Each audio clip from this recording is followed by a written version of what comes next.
time period. And I think everyone balances it differently.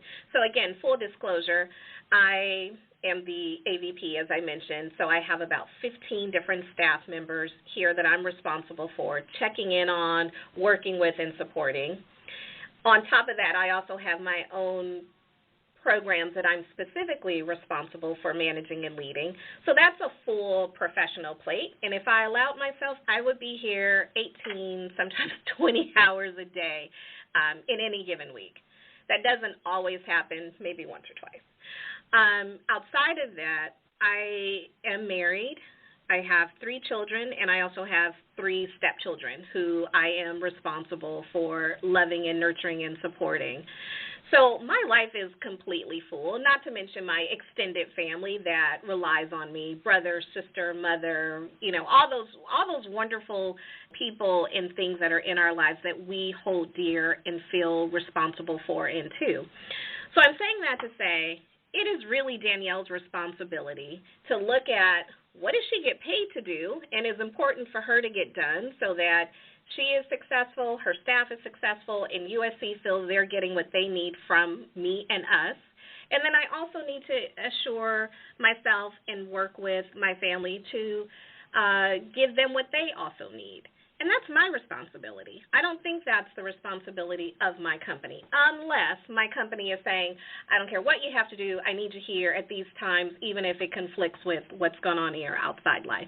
And it's very rare in today's age that happens. I've never been told that I can't go be somewhere for my children, for my husband, for my family. So anyway, I think I'm getting a little bit off, but I just want to say that balance, 1, is personal, and 2, it's really up to us to determine when and where things take place.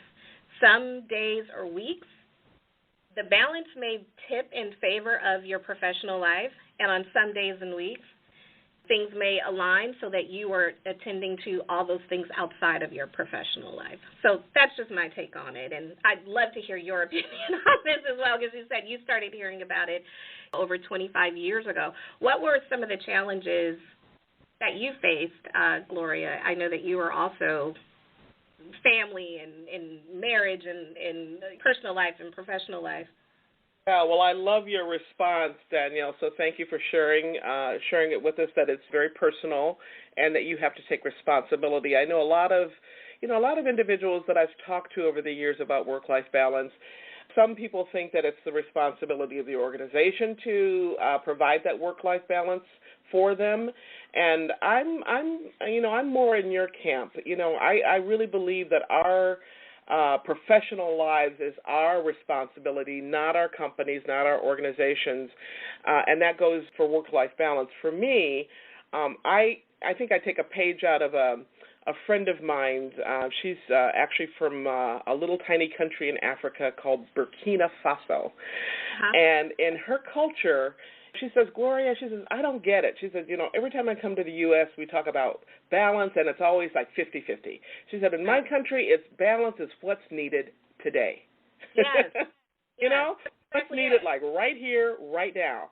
And I love that because, in different seasons of our life, we have different obligations, different responsibilities, there are different calls, and I'm going to say even demands on our life, both in our personal life as well as professional. And so balance is really not something that's static. It's very dynamic. And like you're saying right now, Danielle, your responsibilities, when you said you're responsible for like 400,000 people, I'm going like, what? Yes. That's a lot of people. That's a lot of people, right? And you have 15 staff that and at some point in your life along the way, you didn't have that scope of responsibility, so your work-life balance is probably different. Your children weren't in the life stage that they're in now. So for me, it's really about what's needed right now, right here, right now, at this particular moment, and in this season of my personal and professional life. Yeah. I completely agree. Yeah, I love that. What's needed right now. I say all the time, life happens when we're busy making plans. And I'm one of those to-do list people.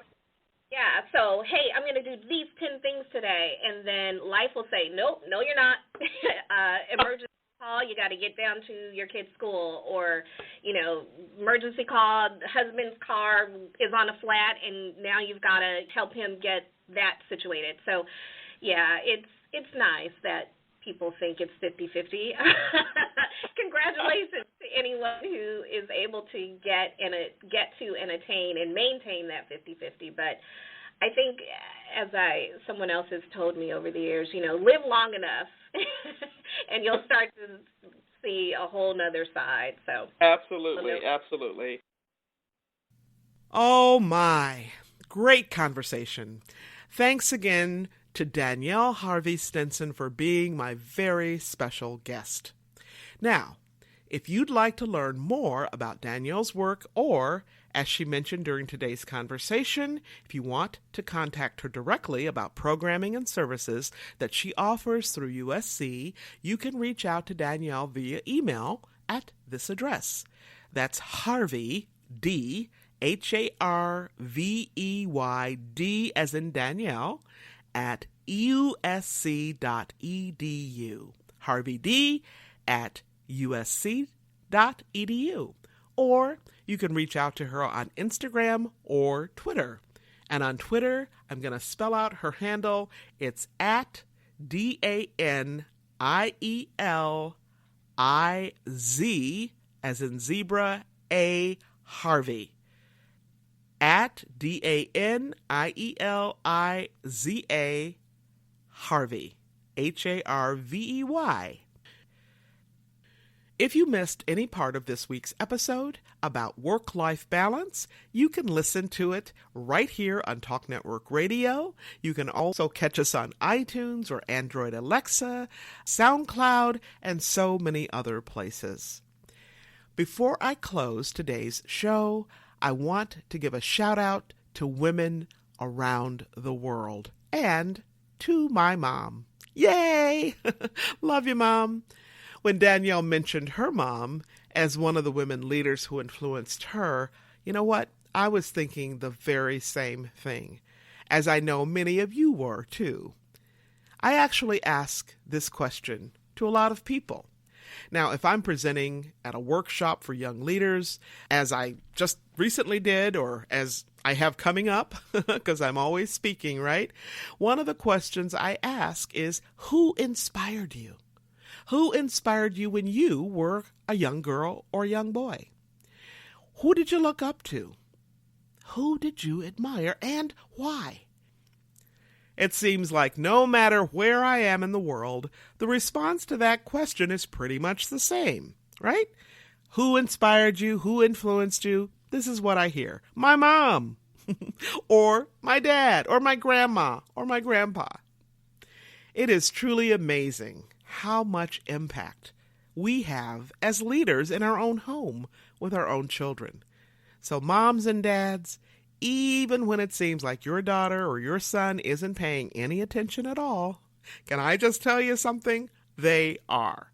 They are listening, they are soaking it in, and more than anything else, they are watching you. So let me be really clear.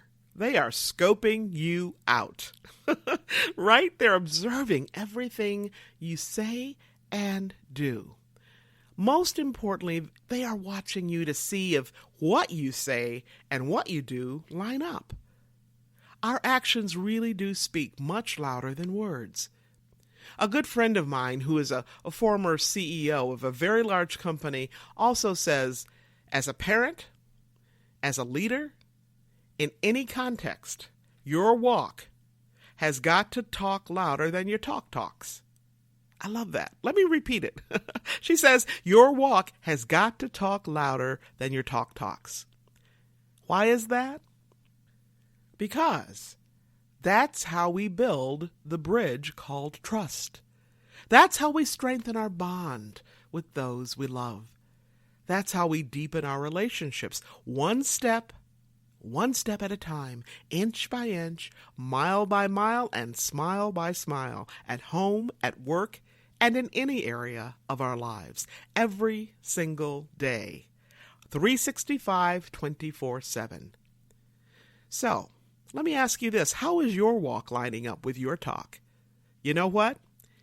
it is never too late to get your walk and your talk lined up, to get your act together, so to speak, right? So you can take it on the road and make the difference in someone's life that only you can make. Remember this: how you live is how you lead.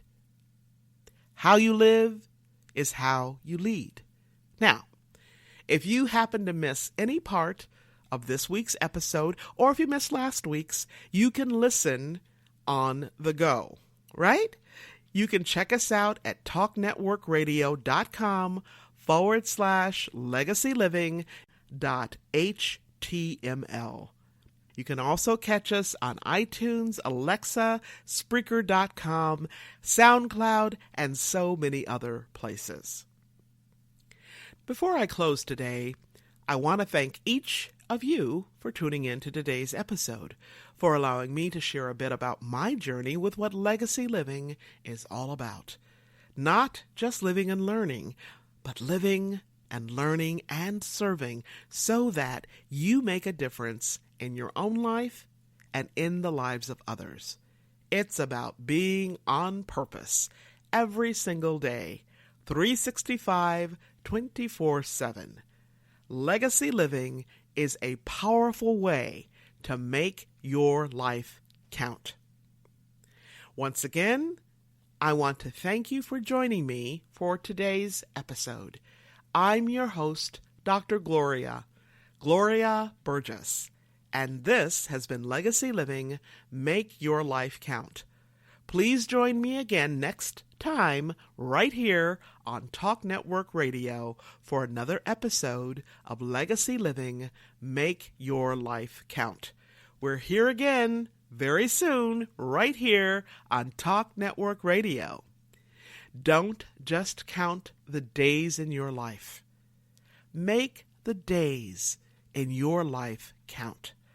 That's what legacy living is all about. Have a fantastic day, and remember, make the days in your life count. God bless you.